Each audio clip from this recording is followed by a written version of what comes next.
Football facts. Gordon Hayward, Lamelo Ball, Miles Bridges, Terry Rozier. And between these four guys, that's a heck of a lot of talent for the Charlotte Hornets. And this is something that every team wants. Every team wants a roster stacked with talented players.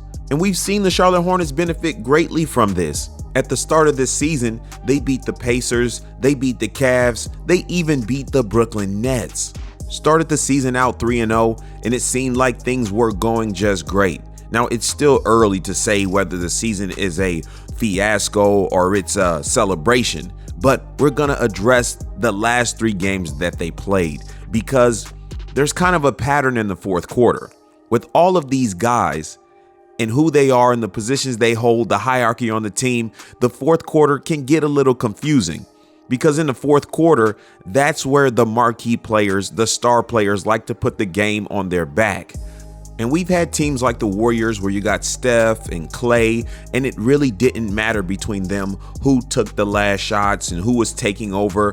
But that's not for most of the teams. You have situations like, remember the Pacers and Paul George, where he didn't get the last shot and he was upset. He ended up leaving Indiana. And then we can look at Shaq and Kobe. They were great together. They won rings, but it didn't last because they couldn't figure it out amongst themselves. And so we got to hope that this Charlotte team figures it out, or even the coaching staff figures it out, because I don't know if there's mixed signals, but to me, as I watch the game, it looks like things aren't very clear. Now, they run great a lot of the game. Fluidity's coming in.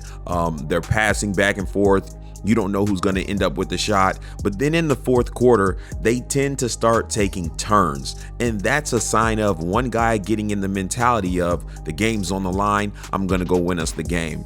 But what happens when you got four guys on one team that think that same way in the fourth quarter? If Lamelo, Miles, Hayward, and Bridges all say to themselves, the team is counting on me, I'm here to put us over the hump, then that could actually result in everyone taking turns. Every time they touch the ball, either one of them, they just go hard and try to win the game. Well, that stops the movement. There's no more flow. There's no rotation. There's no assist. There's just one shot attempt and back down to the other end. And that's what doesn't make the Hornets special. What makes them special is having many weapons on the court that at any time you don't know which one is going to get pulled out. It's just pass, run, and then boom, score the ball. Who did it? It doesn't matter. That's what makes the Hornets lethal. But in these last three games, things haven't been exactly close. Hornets versus Warriors in the fourth quarter, they were outscored 25-34. Hornets versus the Kings in the fourth quarter, they were outscored 21-34. And then, of course, Hornets versus Clippers, they were outscored 19-31. They went 9 minutes without a score. I mean, they couldn't buy a bucket. And to me, things just looked very, very stagnant. So the Hornets are going to have to decide if they're going to be the Warriors of Steph, Clay, Draymond. They had Harrison Barnes at that time. It didn't matter who took the shot. They were going to win because they played together. Are they going to be that team down to the wire? Or are they going to be the team like traditional, the Kobes, the LeBrons, the Michael Jordans? In the fourth quarter, give it to this guy and move out the way. And that's hard to say. Why? Because Gordon Hayward signed a 4-year deal, $120 million. Terry Rozier, $97 million for his 4 years.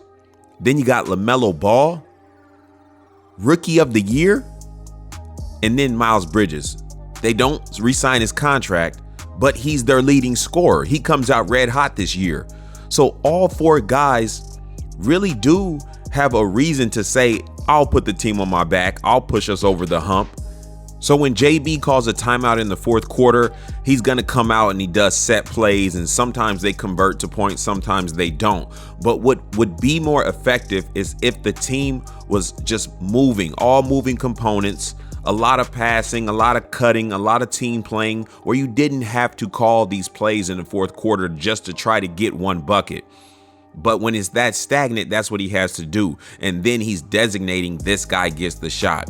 The Hornets are not going to win that way. It's got to be any man can get the shot. Now, I do believe that the ball should be in Lamelo's hands. Why? Because he's the best passer. So, in the fourth quarter, you got to tell Lamelo, you have the guts to shoot it. You have the range to shoot it. So, if you are open, okay, shoot it. But look for who is open. Let's get these pieces moving, and we're going to put the ball in your hand to make the best decision. But that might not bode well for everyone on the team. Gordon Hayward may be like, I want the last shot. Terry might be saying, I'm the most clutch. I want the last shot. I'm not in those huddles. I'm not inside their mental. I'm not in their mind. So what I'm saying is the Hornets have to figure it out in their locker room. What kind of team are they going to be? Like the Warriors, passing all around? Or are they going to set up the hierarchy? Who is the number one option? Let it be known so that you guys can continue to win these fourth quarters, because it doesn't matter if you play well 3 quarters. The fourth quarter is what wins it. Lamelo came to Charlotte in his first press conference. He said, I come to bring leadership. And you can have a few different leaders on a team, but normally, guys, groups move better with one leader. That's one direction, and everybody knows what's going on. Now, there are a bunch of leaders on this team, but is there going to have to be one alpha dog? Does that have to happen? Or can they just continue to play like this and somehow win? Miles Bridges is trying to get a contract. Terry came from his last team to this team to be the guy. He doesn't want to be in the background. And that's justified because Terry is a killer. Lamelo doesn't want to be in the background. He's the rookie of the year and he makes everyone around him better. That's justified. Gordon Hayward, bona fide all-star, had some injuries, but has come back to this team and showed that he can close out games. He's had some really great games. I know a lot of people like to talk about Gordon Hayward being slow, and he is a little slow for this team, but he is a great player as well. And then Miles Bridges, breakout season. The guy can do it all. He's guarding positions 1 through 5, literally. He's shooting great from long range. He's a great free throw shooter. He can dunk out of this gym. He can finish around the rim. It looks like, we haven't seen his ceiling and we don't know. Sky may be the limit for Miles Bridges. Gordon said he feels like you guys aren't, playing, enough offensive flow out there. The passes aren't there. Assists aren't there. Too many forced shots. What are you seeing from you guys when you guys are winning these games lately where you have a quarter or so where you aren't playing your best ball? Yeah, the ball definitely got a little bit stagnant. We just got to go back to playing how we played against Portland 2 games ago. We're moving and we had 36 assists, 38 assists, one of them. So we just got to go back to moving the ball, trusting the system. Once we get back to that, I think we'll be good. A couple guys don't touch it on offense, including myself.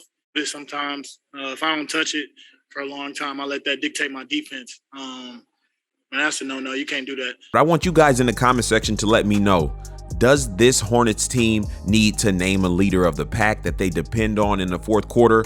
Or should they just all say, we'll reign together and keep the ball moving and just let whoever gets the shot take the shot? Which is a better system? Which will be more successful for this team? And if there is a leader, who do you say it should be? We cover the Hornets, we cover the Bulls, and we cover the Swarm. Guys, like, comment, and subscribe. Hit that notification bell. Ball facts again. Peace.